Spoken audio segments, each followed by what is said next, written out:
പ്രത്യേകിച്ച് നമ്മുടെ കുഞ്ഞുങ്ങളുടെ ആരോഗ്യത്തിന് വേണ്ടിയുള്ള സ്പെഷ്യലായിട്ടുള്ള ഒരു വീഡിയോ ആണ് കേട്ടോ ഇന്ന്. നമുക്കിനി തൊട്ട് ബൂസ്റ്റും ഹോർലിക്സും ബോൺവിറ്റായും ഒക്കെ അങ്ങോട്ട് മാറ്റി വയ്ക്കാം. നമ്മുടെ വീട്ടിൽ തന്നെ കുട്ടികളുടെ ആരോഗ്യത്തിന് പറ്റിയ രീതിയിൽ നല്ല ഹെൽത്തി ആയ വേർഷനിൽ നല്ല അടിപൊളി ചോക്ലേറ്റ് ഡ്രിങ്ക് ദിവസവും പാലിലിട്ട് കുടിക്കാൻ വേണ്ടി വീട്ടിൽ തന്നെ നമുക്ക് തയ്യാറാക്കി എടുത്തു വയ്ക്കാം. അതിനുവേണ്ടി നമുക്ക് നമ്മുടെ കയ്യിലുള്ള ഡ്രൈ ഫ്രൂട്ട്സ് എല്ലാം ഇടാം കേട്ടോ. എല്ലാം ഉണ്ടെങ്കിൽ വളരെ നല്ലതാണ്. ആദ്യം നമുക്ക് മഖാന ഒന്ന് ചെറുതായിട്ടൊന്ന് ഡ്രൈ റോസ്റ്റ് ചെയ്ത് മാറ്റി വയ്ക്കാം. മഖാന എന്ന് പറയുന്നത് ലോട്ടസിൻ്റെ സീഡാണ് കേട്ടോ, നമ്മുടെ താമരയുടെ വിത്താണ്.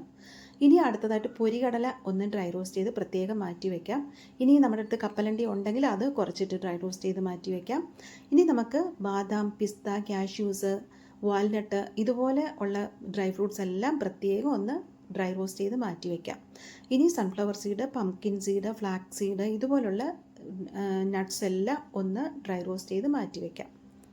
ഇനി ഇതെല്ലാം നമുക്ക് പ്രത്യേകം ഒന്ന് പൊടിച്ചെടുക്കാം. ആദ്യം ഞാൻ മഖാനായും പൊരികടലയും ചേർത്ത് ഒന്ന് പൊടിച്ചതിന് ശേഷം ബാക്കി നട്ട്സ് എല്ലാം കൂടെ ചേർത്ത് ഒന്ന് നന്നായിട്ട് ഫൈൻ പൗഡറായിട്ട് ഒന്ന് പൊടിച്ച് മാറ്റി വെച്ചതിന് ശേഷം ഒരു അരിപ്പിൽ കൂടി അതൊന്ന് അരിച്ചെടുത്ത് കഴിഞ്ഞാൽ നല്ല അടിപൊളി ഡ്രിങ്കാണ് കേട്ടോ. ഇത് ചോക്ലേറ്റ് പൗഡർ ഇല്ലാതെ കുട്ടികൾക്ക് പാലിൽ, ഇളം ചൂടുപാലിൽ ഈ പൊടി അങ്ങനെ തന്നെ ഓരോ ടേബിൾ സ്പൂൺ വീതം കലക്കിയും കൊടുക്കാം.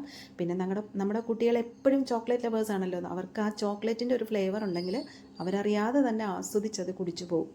അങ്ങനെ നല്ലൊരു അടിപൊളി ഡ്രിങ്ക് റെഡിയാണ് കേട്ടോ. ഇത് കുട്ടികൾക്ക് മാത്രമല്ല മുതിർന്നവർക്കും വളരെ നല്ലതാണ്. പിന്നെ ചോക്ലേറ്റ് പൗഡർ വാങ്ങിച്ച് വെച്ചിരുന്നാൽ കുട്ടികൾക്ക് ആവശ്യമുണ്ടെന്നുണ്ടെങ്കിൽ അവർക്ക് ഇട്ട് കൊടുക്കാം, ഇല്ലെങ്കിൽ അങ്ങനെ പ്ലെയിൻ ആയിട്ടും കൊടുക്കാൻ പറ്റും. അപ്പോൾ ഇത് നിങ്ങൾ വീട്ടിൽ ഉടനെ തന്നെ ഡ്രൈ ഫ്രൂട്ട്സ് ഒക്കെ വാങ്ങിച്ചൊന്ന് ട്രൈ ചെയ്ത് നോക്കുക. വീഡിയോ ഇഷ്ടപ്പെട്ടെങ്കിൽ പേജ് ഒന്ന് ഫോളോ ചെയ്യണേ.